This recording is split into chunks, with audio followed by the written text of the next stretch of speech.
2016, during a state visit to Vietnam, former U.S. President Barack Obama and Chief Anthony Bourdain shared a now iconic meal at a local restaurant in Hanoi called Bon Cha Huang Lien, or also known as Bon Cha Obama. Ug tungod kay curious man kaayo ko kung sa gilamian nga na famous maging kaya siya nga pagkaon din sa Vietnam, no? Yan apagin siya Michelin nga tatak, which means that this is a prestigious mark of distinction awarded to a restaurant by the Michelin Guide for high quality cuisine based on ingredient quality, flavor, mastery, technique, and consistency and culinary personality. So, talawan ko na ako na nagaan ko siyang Michelin Award kahit pa ako sa nilagi kaon. Uy, bula-bula naman sa ato, uy. Tawag nilang bunsya, unya, naanay ka ng bon nga, kanang murag biswa ang kadako sa noodle, o kung naay pork, naay beef, no? Depende sa imo, so tilawan, pak, bongga akong lamon, guys, so murag imal, gindi murag lami, gindi siya nga pagkaon, no?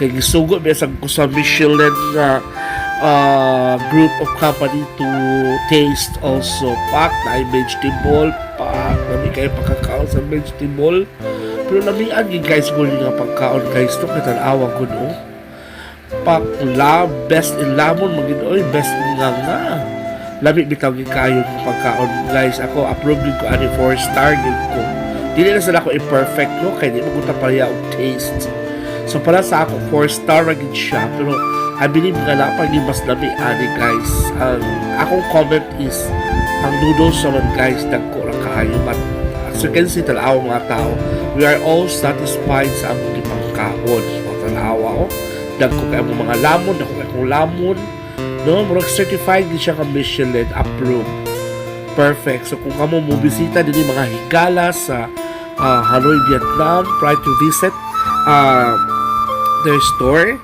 Okay, it's located in the heart of Vietnam. I-google na lang ninyo guys, no? Or talawa na lang din sa akong link or din sa akong mga kuan.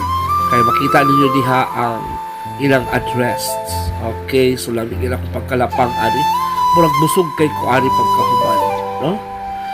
So, nana guys, lamig kayo. That is a day in Vietnam. Part of my a day in Vietnam adventure when I went to Vietnam last November 24 to December 1 of 2025.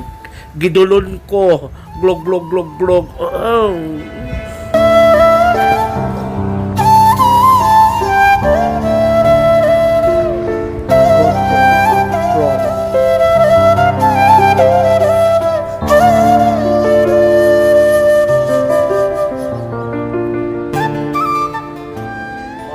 Tourist spots here in Hanoi, Vietnam, no other less than the St. Joseph Cathedral.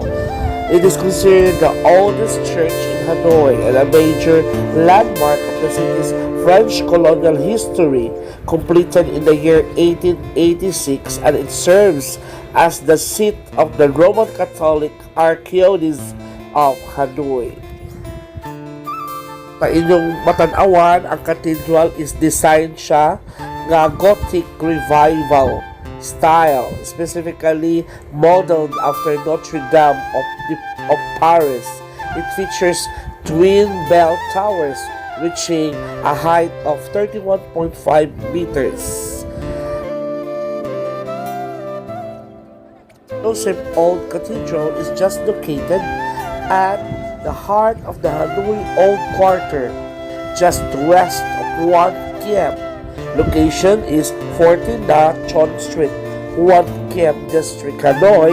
O para di mo mawala guys, paghabal-habal na lang mo, Earth. So, generally open daily from 8 a.m. to 2 p.m. to 5 p.m. Okay? Dahil siya mga higala nga mass schedule, which is weekdays 5:30 a.m. and 6:15 p.m. Okay? So, Sundays, English Mass is at 11:30 and French ceremony at 11 a.m. So, asaman mo, French or English sa Shalan. So, come and visit the old St. Joseph Cathedral of Hanoi, Vietnam. Perfect.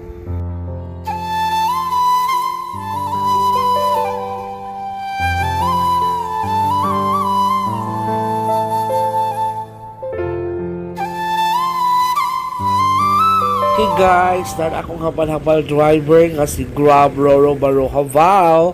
So next stop na sa Tagay sa ay mo kalimot pagpananaw gid sa akong vlog guys kay kinigid kani mga higala kani akong vlog makatabang ngayon kani ninyo kung kamo mo adto na pud og asa nga lugar, especially karon sa Vietnam nga mao akong gi-feature sa akong vlog. So guys, tabangin taon ko ninyo nga balag dili ko musikat, balag dili ko maka-earn og kwarta, pero tabangin po ko ninyo guys nga ang akong 350 nga subscriber mahimo lang 351.